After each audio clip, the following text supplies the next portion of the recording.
Finally मतलब ये जो फ़िल्म है मुझे ऐसा लगा कि ये थोड़ी लेट हो चुकी है, क्योंकि अभी जैसे पूरी दुनिया भूल चुकी है कोविड के बारे में, वैक्सीन के बारे में, और वो सारी चीज़ों को अभी हम इतना याद नहीं करना चाहते। और ये फ़िल्म जो एक है वो एक डॉक्यूमेंटेशन फॉर्म में ज़्यादा लगती है। इसमें इंडिया की जो विक्ट्री है उसके बारे में बताया गया है। रिसर्च काफ़ी अच्छा किया, लेकिन मुझे लगता है कि ये जो वैक्सीन है वो इफ़ेक्टिव ज़्यादा तभी होती कि थोड़े समय पहले अगर बनाई जाती। तो कहीं ना कहीं ये थोड़ी फ़िल्म लेट हो गई है। बाकी थोड़ी टेक्निकल फ़िल्म है। तो विवेक अग्निहोत्री की जो फ़िल्में आई थी, ताशकंद फाइल्स या कश्मीर फाइल्स, उन जितना अपील नहीं करेगी लोगों को, क्योंकि इसमें उतना ये एस्पेक्ट्स नहीं है, कमर्शियल एस्पेक्ट्स या हम कह सकते हैं कि जो एक अपीलिंग रहती है लोगों की, वो नहीं है। एक फ़िल्म ज़्यादा करके एक ही लोकेशन पे शॉट हुई है, मेजॉरिटी ऑफ पोर्शन 80-85। तो इतना मतलब कहते हैं ना कि इस बार मतलब ये फ़िल्म उन्होंने काफ़ी एक लिमिटेड सेक्शन ऑफ ऑडियंस के लिए बनाई है। तो मैं यही कहूँगा इस फिल्म के बारे में। देखिए, नाना पाटेकर तो है ही acting legend, he is one of the best actors of a country. तो उन्होंने तो ज़बरदस्त एक्टिंग की है, उसमें कोई दो राय नहीं है। वो जब कोई डायलॉग बोलते हैं, जब स्क्रीन पे आते हैं, तभी मतलब वो पूरा स्क्रीन को लाइट अप कर देते हैं। और बाकी की अगर कास्ट की बात करें तो सब लोग अच्छे थे। पल्लवी जोशी बोलो या गिरिजा ओक बोलो या अनुपम खेर भी छोटे रोल में अच्छा खासा है। और बाकी की जो उनकी जो पूरी टीम है, रईमा सेन जो है, जो एक जर्नलिस्ट के रोल में है, मतलब सब ने मतलब ऐसा अच्छा खासा काम किया है। तो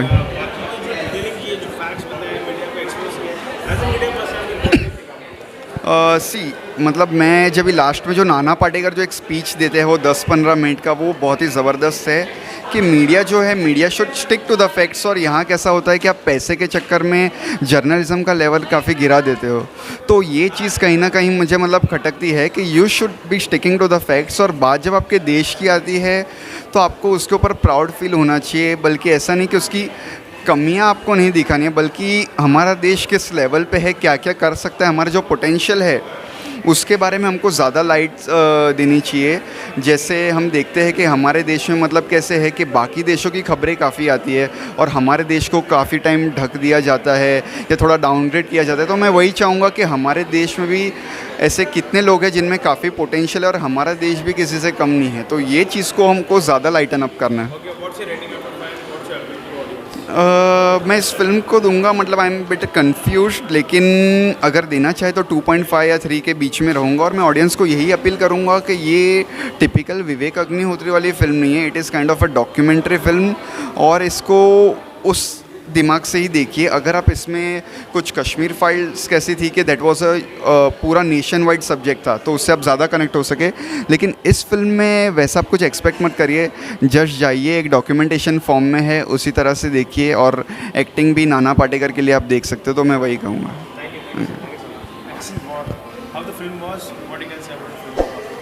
I liked it very much. It makes me very proud as an Indian, as a woman, to know and live also through that experience again, when the pandemic started to now. Makes you emotional. Yes, I mean, there are facts and, lots of research, but it's a nice, well-told story also. It glorifies the most remembered chapter of our history when the scientists made a vaccine. Absolutely. So what you can say about the detailing, the facts they have shown in the film? I think it's a nice mixture, maybe, dramatized as well as facts. The research seems to be quite intricate, quite well done. And as I said, that I liked it and it made me quite emotional. How's the performance of our star cast? Oh, I think Nana Patekar is back. You just see him on screen and oh yes, yeah, you see his Anupam Kher also, in a not very big few scenes makes his impact. Pallavi Joshi is of course very good. I think each of the actors are good. What you can say about the Vivek Agnihotri direction? Have you guys? He has written the script. The detailing he has. It's good. It's very good. It's definitely, as I said, it's a good story. Background stories, everything. See, this kind of a scientific drama also tends to become a little, maybe a little dry in places. But then sometimes the emotion, even I would say the dialogues are very, they hit you and makes you emotional. what's your rating out of 5? What you can? I would give 3.5 for sure. Thanks, man. Thanks. Thank you. Finally आपने जब vaccine war film देखी है, कैसी लगी film? देखिए, कई जो journalist हैं और जो कई बुद्धिजीवी हैं, सो कॉल्ड बुद्धिजीवी, वो इसे एक प्रोपोगेंडा फिल्म कह रहे हैं, ख़ास तौर पे मोदी सरकार के लिए। लेकिन मैं ओपनली कहना चाहूँगी कि जो पॉलिटिक्स है वो एक बार प्रोपोगेंडा हो सकता है, लेकिन साइंस या साइंटिस्ट नहीं। इस फिल्म में जो भी विवेक अग्निहोत्री ने अपनी फिल्म को पूरी तरीके से कंसंट्रेट किया है, तो वो हमारे देश के साइंस और साइंटिस्ट पर, जिन्होंने इतनी विषम परिस्थिति में इतनी बढ़िया वैक्सीन कोवैक्सीन बनाई थी। और उस नहीं, कोविशील्ड पहले आ गई थी जो बाहर की थी, लेकिन कोवैक्सीन जो था वो हमारे देश की अपना वैक्सीन था। इतनी जल्दी, इतनी कम समय में, इतने ऑथेंटिक, इतने प्रेशर के साथ उन्होंने बनाई, उस पर पूरा वो रखा फोकस। कहीं भी मोदी या मोदी सरकार को नहीं आने दिया। जैसा कि कहा जाता है कि वो उनके बहुत गोल्डन बॉय हैं पीएम मोदी के, लेकिन यहाँ इस फिल्म में कुछ भी ऐसा चीज़ नहीं दिखाई दिया।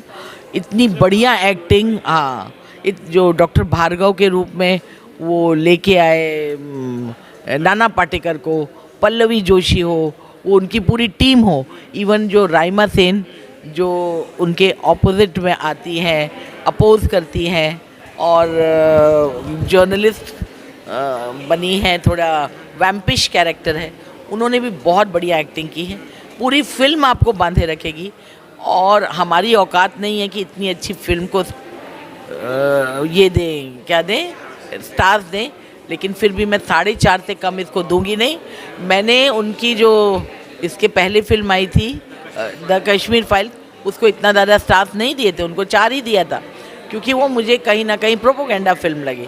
लेकिन इस फिल्म में पूरी तरह से उन्होंने कंसंट्रेट किया हमारे वैज्ञानिकों को, चाहे उन लोगों का बंदर ढूंढने का अभियान हो, चाहे चूहों पर करने का फेज हो, चाहे उनके डिप्रेशन, उनके घरों के अपने परेशानियाँ, वो सारी चीज़ मिलाकर इतनी खूबसूरत फिल्म बनाई है कि उनकी तारीफ़ किए बगैर नहीं रहा जाता है। जानना चाहूँगा कि कितनी खुशी होती है जब एक औरतों की ताकत को सराहा जाता है, उनकी मेहनत को दिखाया जाता है। ये हमने ये हाईलाइट हमने पहले भी देखा है, जो जब अक्षय कुमार की रॉकेट वाली फिल्म आई थी, तभी भी ये देखा था। अच्छा, बिल्कुल बिल्कुल। और अभी जो चंद्रयान हुआ उसमें भी सारी महिलाएं थी।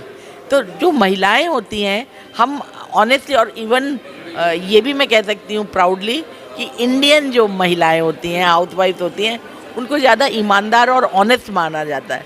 उनको ख़रीदना इतना आसान नहीं होता है। तो उन लोगों की जो मेहनत है को वैक्सीन के रूप में, उसको नकारना बहुत गलत चीज़ है।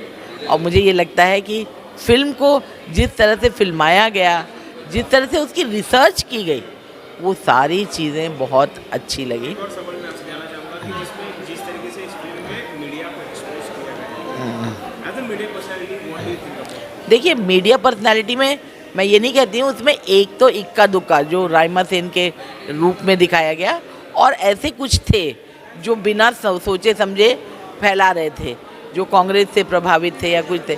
मैंने कहा कि इसमें पॉलिटिक्स को नहीं लाना चाहिए था, क्योंकि ये बचाने का अभियान था। उस समय इतने लोग मर रहे थे, को अप्रिशिएट करना चाहिए था। तो वो मुझे अच्छा लगा। इन्होंने सिर्फ एक को दिखाया, जबकि एक नहीं था, ऐसे हजारों थे। Okay, what's your appeal towards the audience and what's your final score out of? मैं इनको कहूँगी कि न सिर्फ अपने परिवार, अपने अड़ोसी पड़ोसी को लेके ये फिल्म देखने। और 5 में से कितने साल बताया? मैं 4.5 दूँगी। Thank you madam. Sir, finally आपने देख ली द वैक्सीन, कैसी लगी फिल्म देखने और कैसा रहा? फिल्म बहुत अच्छी है और ये हर एक देशवासी को देखनी चाहिए। ये हमारे भारत की प्रतिष्ठा को और शान को बढ़ाती है पिक्चर। और ये देश में जो कोरोना फैला था, उसमें जो हमने वैक्सीन बनाई थी, उसकी सफलता की कहानी बताती है। और ये बताती है किस तरह से विदेशी लोगों ने हमारी वैक्सीन को फेल करने का प्रयास किया और उसको नकारने का प्रयास किया और उसके बारे में डर पैदा किया। लेकिन ये फिल्म उसके बारे में सारी सफाई देती है और बताती है कि किस तरह से हमारे वैज्ञानिक, हमारा देश सफल रहा और अच्छा रहा, और हम लोगों ने सफलतापूर्वक वैक्सीन बनाई और देशवासियों को दी। फिल्म में वैक्सीन को ग्लोरीफाई किया गया है, वैक्सीन का मुद्दा हाईलाइट किया गया है, कितने अच्छे तरीके से उसको प्रेजेंट किया है, मीडिया को एक्सपोज किया है, बाकी सारी चीज़ें के एलिमेंट्स कैसे दिखाए गए हैं, उसके बारे में आप क्या कहते हैं? इस बारे में बहुत ही अच्छी तरीके से बताया गया, बिल्कुल साफ तरीके से, निष्पक्ष तरीके से। इसमें किसी सरकार का पक्ष नहीं लिया है और हमारे देश का, हमारे वैज्ञानिकों का पक्ष लिया गया है और उस नज़रिए से दिखाया गया है कि ये किसी सरकार का या किसी पार्टी का समर्थन नहीं करती है। हमारे वैज्ञानिकों का, हमारा देश सबसे ऊपर है, उसका समर्थन करती है।